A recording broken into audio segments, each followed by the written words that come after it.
Una de las tareas más útiles en programación es tener la habilidad de ejecutar la misma instrucción varias veces. Por ejemplo, digamos que quisiéramos calcular la suma de los primeros n números enteros desde 1. Aunque existe una fórmula matemática para resolver este problema, digamos que no nos acordamos de ella o no sabemos de que exista. Una alternativa sería sumar el siguiente número natural sucesivamente a un número inicial n veces. Si hiciéramos esto manualmente, sería muy tedioso conforme vaya incrementando n. Por ejemplo, si n es 10, tenemos que realizar 10 sumas. Pero, ¿por qué? Si no es tanto. ¿Qué pasa si n vale 1000 o 10.000? Una tarea así demoraría demasiado tiempo para un humano, pero para una computadora moderna esto podría demorar cuestión de segundos. Existen dos directivas comúnmente utilizadas en programación que nos permiten repetir una o varias instrucciones varias veces. La primera que veremos es el while. La estructura repetitiva while, que en español sería mientras, ejecuta una instrucción varias veces seguidas mientras cumple alguna condición. Para entender esto un poco mejor, veamos la sintaxis. Ojo con el uso de los dos puntos y el espacio para declarar instrucciones dentro del while, como hicimos con el if. While, condición, dos puntos, espacio, instrucciones. Aunque bien podríamos hacerlo en general, la idea no es que ejecutemos exactamente la misma acción. Lo que normalmente vamos a hacer es modificar una variable o algo por el estilo, para ir acumulando cálculos, por ejemplo. O quizás tenemos un tipo de dato que por naturaleza se puede componer en varias partes, por las que queremos ir avanzando, como un string o lista. Veamos unos ejemplos simples. Digamos que queremos imprimir el mismo texto 5 veces. La instrucción dentro del while sería algo como print, esto es un texto. Pero ¿cómo podemos expresar que queremos que corra el print 5 veces en una condición? La forma simple, si sabemos cuántas veces queremos que le ejecute la instrucción, es manteniendo una variable que va a actuar como un contador. Para eso introducimos una variable que por convención normalmente se denomina i y le asignamos 0. Recuerden que en Python se cuentan las posiciones desde 0, así que es buena práctica empezar a nuestras variables de conteo desde 0. Desde dentro del while vamos a ir actualizando las variables cada vez que corramos las instrucciones. Eso tiene que pasar dentro del while también. Finalmente, fijemos la condición, si queremos que las instrucciones corran 5 veces, tenemos que seguir mientras i sea menor a 5. Tal vez esta explicación nos haya confundido un poco, así que recapitulemos. El while se usa para ejecutar instrucciones repetidamente, mientras que la condición evalúe a true. Una vez que la condición evalúe false, ya no entraremos en el while y seguimos con el programa. Cada una de esas ejecuciones del grupo de instrucciones dentro del while se denomina una iteración. Por ejemplo, la idea de nuestro ejercicio es correr 5 iteraciones que resultan de imprimir nuestro texto 5 veces. Para que el valor de la condición cambie entre iteraciones, debemos realizar un cambio en nuestro programa. Si no cambiamos nada y la condición inicial resulta true, nunca va a dejar de ser true y nuestro programa correría infinitamente. Para evitar eso, en nuestro ejemplo, como ya sabemos cuántas veces queremos que corra el while, mantenemos una variable de conteo y simplemente le vamos sumando 1 por cada iteración. Cuando hayan corrido 5 iteraciones, i ya no será menor que 5, por lo que la condición evaluará a false y se rompe el while. Corramos esto en PyCharm y vemos que se imprime el texto 5 veces. Aunque este es un uso perfectamente válido del while, lo usaremos con más frecuencia para darle un poco de dinamismo a nuestros programas. Veamos otro ejemplo. Digamos que tenemos una palabra genérica y queremos imprimir todas las letras por separado, es decir, una en cada línea. Ahora ya no podemos correr una instrucción fija, es decir, que no dependa de ninguna variable, porque queremos alterar el texto impreso por cada iteración. Vamos a aprovechar nuestra variable i, también lo vamos a utilizar para imprimir lo que queremos. Recordemos que si tengo un string, digamos s, podemos acceder a un carácter en la posición i escribiendo si. Lo único que nos falta para completar el ejercicio es determinar cuántas veces tiene que recorrer el while.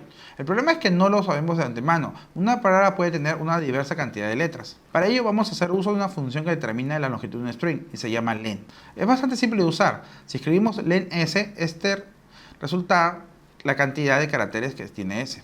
Si sabemos que s es una palabra, será exactamente la cantidad de letras de s. Entonces, ¿cuál es el plan? ¿Qué queríamos correr el while 5 veces?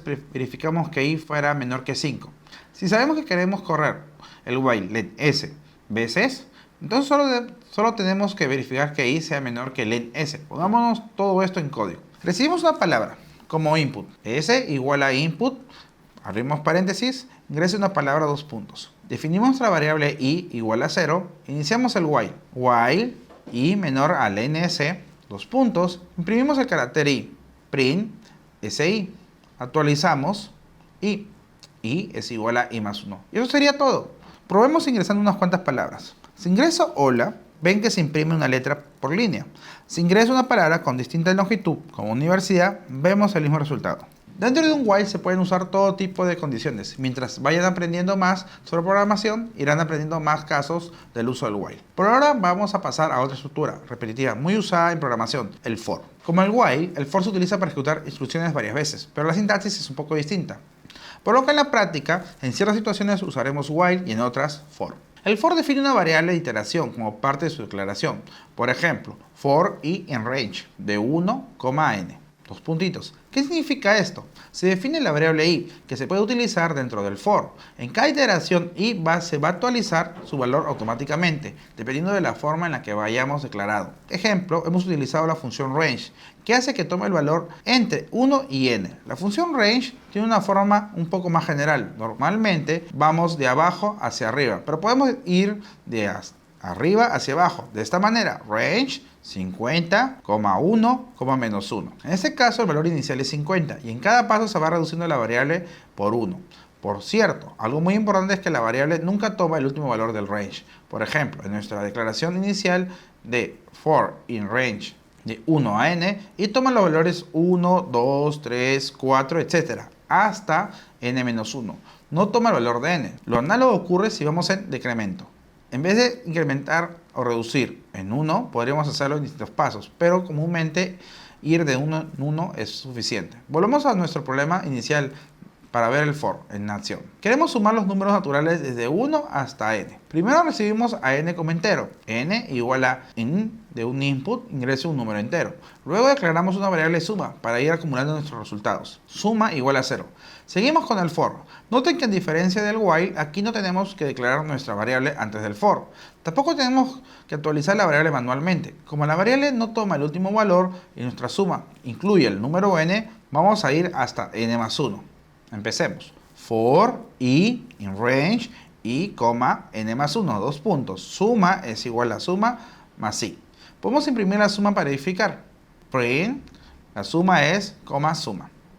Probemos unos ejemplos. Al ingresar 5 nos devuelve 15, al ingresar 10 nos devuelve 55. Antes de cerrar este tema, quiero mostrarles que podemos combinar diversas estructuras para poder realizar programas más complejos. Consideremos el siguiente problema. Dado un número entero, escribe un programa que imprima la suma de todos los números de 1 hasta n, que sean múltiplos de 5 o de 7. Hay varios elementos que considerar aquí. Primero que nada, aunque podrían haber distintas formas de hacerlo, una forma simple de verificar que números son múltiplos de 5 o 7 es ir por cada uno y ver si lo son. Claro que esto depende del hecho de que tenemos que saber una forma de verificar si un número es múltiplo de otro.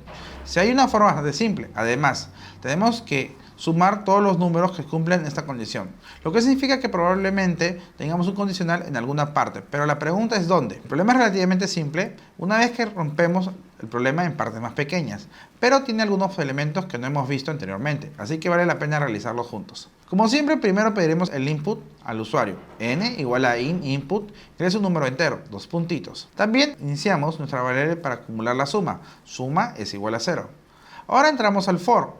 Ojo, que vamos de hasta n+1, porque queremos incluir a n. For i in range de 1 hasta n+1.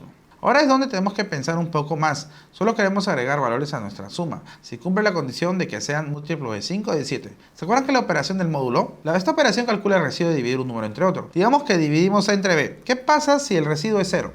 Entonces necesariamente a debe ser un múltiplo entero de b. Lo único que nos falta es convertir esto en condicional para múltiplos de 5 o 7. Lo que vamos a verificar es si dividir i entre 5 nos da un residuo de 0 o dividir i entre 7. En otras palabras, si i módulo 5 es igual a 0 o i módulo 7 es igual a 0. Si esto se cumple, debemos agregar el valor de i a nuestra suma. Quedaría si i módulo 5 es igual a 0 o en este caso, i módulo 7 igual a 0. Dos puntos, suma es igual a suma más i. El programa entero se vería así. Noten que estoy poniendo el if dentro del for. Esto es perfectamente válido.